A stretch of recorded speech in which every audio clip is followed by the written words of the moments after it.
Hello students, welcome to my channel Electric Mantra. आज हम लोग स्टार्ट करेंगे ईएमएफ इक्वेशन ऑफ ट्रांसफार्मर। तो स्टार्ट करने से पहले जिन स्टूडेंट्स ने भी मेरे चैनल को अभी तक सब्सक्राइब नहीं किया है तो सब्सक्राइब कर ले, ताकि मेरी आने वाली न्यू वीडियोस की तुरंत नोटिफिकेशन आपके पास पहुंच जाए। हम लोग स्टार्ट करें ईएमएफ इक्वेशन ऑफ ट्रांसफार्मर। तो सबसे पहले मैंने आपको इससे पहली वीडियो में बताया था कि ट्रांसफार्मर की वर्किंग क्या होती है। तो ट्रांसफार्मर की वर्किंग मैं यहाँ थोड़ी सी समराइज़ कर दे रही हूँ कि जब कभी भी आप ट्रांसफार्मर की प्राइमरी वाइंडिंग में वोल्टेज देते हैं तो प्राइमरी वाइंडिंग में एक करंट फ्लो होती है। उस करंट के कारण आपके इस प्राइमरी वाइंडिंग में क्या होता है, एक ऑल्टरनेटिंग फ्लक्स प्रोड्यूस हो जाता है।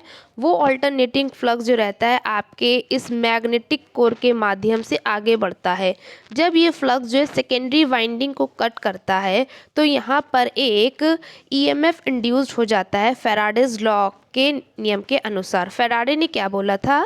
फैराडे ने बोला था कि अगर कहीं पे भी फ्लक्स का वैल्यू हर एक सेकेंड में चेंज हो रही है या फ्लक्स का मान जो हर एक समय में बदल रहा होगा, तो वहाँ पे रखे गए तार या केबल्स में अपने आप एक वोल्टेज प्रोड्यूस हो जाएगा। यहाँ पे देख सकते हैं ये जो आपका फ्लक्स आ रहा है वो ऑल्टरनेटिंग होता है, जो हर एक सेकेंड में चेंज हो रहा है। और यहाँ पे रखा गया एक तार, तो क्या होगा, इस Faraday law of electromagnetic induction के हिसाब से यहाँ पर आपका एक वोल्टेज इंड्यूस हो जाता है। उस वोल्टेज को हम E2 नाम से देते हैं। अब यही फ्लक्स जो है आपका आगे जाता है, यहाँ पे जाते हैं प्राइमरी वाइंडिंग में भी जाकर इसे कट करता है। तो देख सकते हैं कि प्राइमरी वाइंडिंग में भी आपका यही फ्लक्स जा रहा है, तो जिसकी वजह से आपकी प्राइमरी वाइंडिंग में भी एक वोल्टेज इंड्यूस हो जाता है। उस वोल्टेज को हम E1 से दिखाते हैं। ये जो E1 और E2 जो है ईएमएफ इंड्यूस्ड हुए हैं आपके ट्रांसफार्मर के अंदर, इनके वैल्यू को हम कैसे फाइंड करते हैं, इसका डेरिवेशन आज हम लोग करेंगे। तो स्टार्ट करने से पहले कुछ टर्म्स हैं जिन्हें हमें पता होना ज़रूरी रहता है। फाई क्या? ये फ्लक्स है।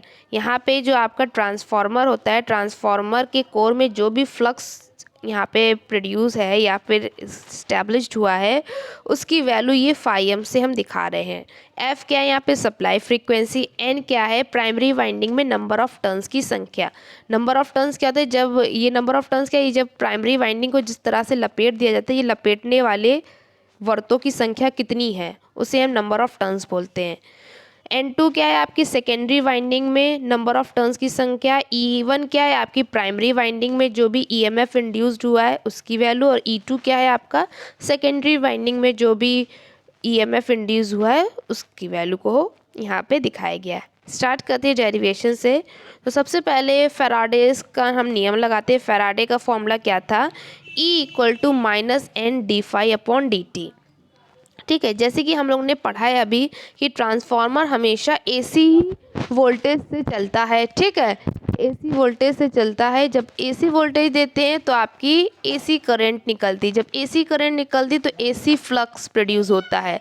तो ये सब चीज़ें क्या होती है? ऑल्टरनेटिंग होती हैं। तो आप लोग ने पढ़ा होगा इससे पहले बेसिक इलेक्ट्रिकल्स वगैरह में कि ऑल्टरनेटिंग चीज़ों को दिखाने के लिए आपकी जो इक्वेशन होती है वो होती है फाई = φm sin ω t।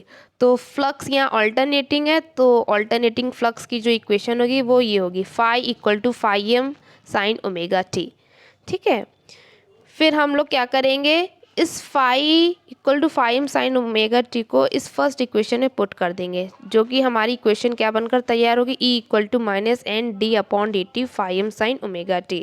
अब हम क्या कर देंगे, इतने टर्म्स का डिफ्रेंसिएशन कर देंगे। डिफ्रेंसिएशन करने से पहले ये जो आपका φm है ये कांस्टेंट की तरह कार्य कर रहा है, तो इसको हम बाहर निकाल ले रहे हैं। ठीक है, तो जब हमने डिफ्रेंसिएशन करा साइन ओमेगा का, तो डिफ्रेंसिएशन आई थिंक सबको आता ही होगा, तो डिफ्रेंसिएशन करने पे हमारी वैल्यू आई -N φm, बाहर निकाल लिया, ओमेगा cos ω t।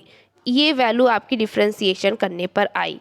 ठीक है, अब आप लोग ने ट्रिग्नोमेट्री हम लोग यहाँ पे लगाते हैं। ट्रिग्नोमेट्री में आप लोगों ने पढ़ा होगा कि cos थीटा को आप लोग कैसे लिख सकते हैं? 90 - थीटा भी लिख सकते हैं। सॉरी, कॉस थीटा को इक्वल टू साइन 90 - थीटा के टर्म्स में भी लिख सकते हैं। तो वही चीज़ मैंने नीचे लिखा है, यहाँ पे आप लोग देख सकते हैं। -N φm को एज इट इज़ लिखा दिया, ओमेगा को as it is cos omega t को हमने कैसे लिखे, sine 90 minus omega t. Trigonometry अगर जिसको आती होगी वो आसानी से इसे बता सकेगा। फिर आगे बढ़ते हैं हम लोग। यहाँ पर हम लोग देख सकते हैं तो आपका ये इक्वेशन मिल जाती है, minus N phi M omega sine 90 minus omega t. अब ये जो 90 माइनस ओमेगा टी को है, ये इसको हम रिवर्स करके लिख देते हैं। जब हम कोई चीज़ अंदर रिवर्स करते हैं तो निगेटिव साइन बाहर आ जाएगा। तो इसका जो निगेटिव साइन रहेगा बाहर आएगा तो माइनस माइनस प्लस हो जाएगा। एन एज इट इज़ लिख दिया, फाई एज इट इज़ लिख दिया, ओमेगा एज इट इज़ लिया, साइन एज इट इज़ लिया। अंदर वाली चीज़ को हमने उल्टा करके लिखा है तो ओमेगा टी पहले कर दिया, माइनस 90 बाद में लिखा। ठीक है, तो ये आपकी इक्वेशन बनकर तैयार हो गई। नेक्स्ट इक्वेशन बन गई है। इतने पूरे टर्म्स को हमने क्या मान लिया, आपका EM मान लिया है। एन फाई एम ओमेगा को हमने पूरे इस टर्म को EM मान लिया, जो कि अब नेक्स्ट इक्वेशन जो है आपकी इस तरह से बन जाएगी, E equal to EM sine omega t minus 90। तो EM वाली चीज़ हमने क्या मानी है, EM equal to N omega phi M माना था, यही तो चीज़ माना था। और हम पढ़ चुके ओमेगा की वैल्यू क्या होती है, 2 पाई एफ के से भी दी जाती है। तो वही ओमेगा की वैल्यू हमने 2 पाई एफ फाई एम लिख दी है। आई थिंक इतना किसी को भी इसमें दिक्कत नहीं होगी। इसके इतना करने के बाद हम लोग ने पढ़ा था आरएमएस का फॉर्मूला। आरएमएस का फॉर्मूला क्या होता है, RMS equal to maximum value upon √2। हमेशा आरएमएस का फॉर्मूला इसी तरह देते हैं। अगर वोल्टेज की बात करें तो वोल्टेज में आप क्या लिख लेंगे, आरएमएस इक्वल टू मैक्सिमम जो भी वोल्टेज होगा अपॉन √2।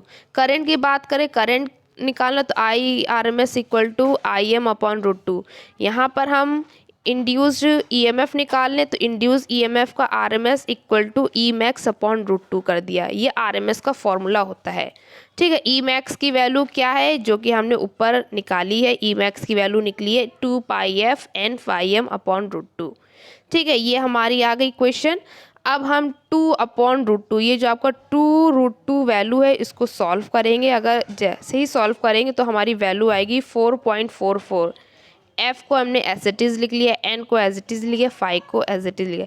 ये हमारा जो अब निकल कर आया है फॉर्मूला, ये फॉर्मूला होता है ईएमएफ इंड्यूस्ड का। जो भी ट्रांसफार्मर के अंदर ईएमएफ इंड्यूस्ड हुआ है उसे हम इस फॉर्मूले से निकाल सकते हैं, उसके मैग्नीट्यूड को इस फॉर्मूले से निकाल सकते हैं।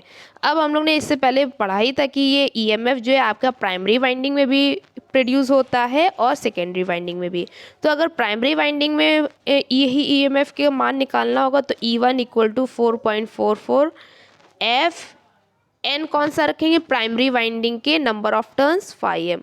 और अगर सेकेंडरी वाइंडिंग का अगर आपसे पूछा जाए न्यूमेरिकल्स में या कहीं पे भी कि सेकेंडरी वाइंडिंग में कितना ईएमएफ इंड्यूस हुआ है, तो E2 इक्वल टू 4.44। फ्रीक्वेंसी हमेशा एक ही रहती है, फ्लक्स आपका एक ही रहेगा, N2 यहाँ बस चेंज रहेगा। नंबर ऑफ टर्न्स आप किसके लेने रहेंगे, N2 के लेने रहेंगे। ये आपका प्राइमरी और सेकेंडरी वाइंडिंग में इंड्यूस्ड ईएमएफ का फॉर्मूला होता है। आई थिंक आप सबको इतना समझ में आ गया होगा।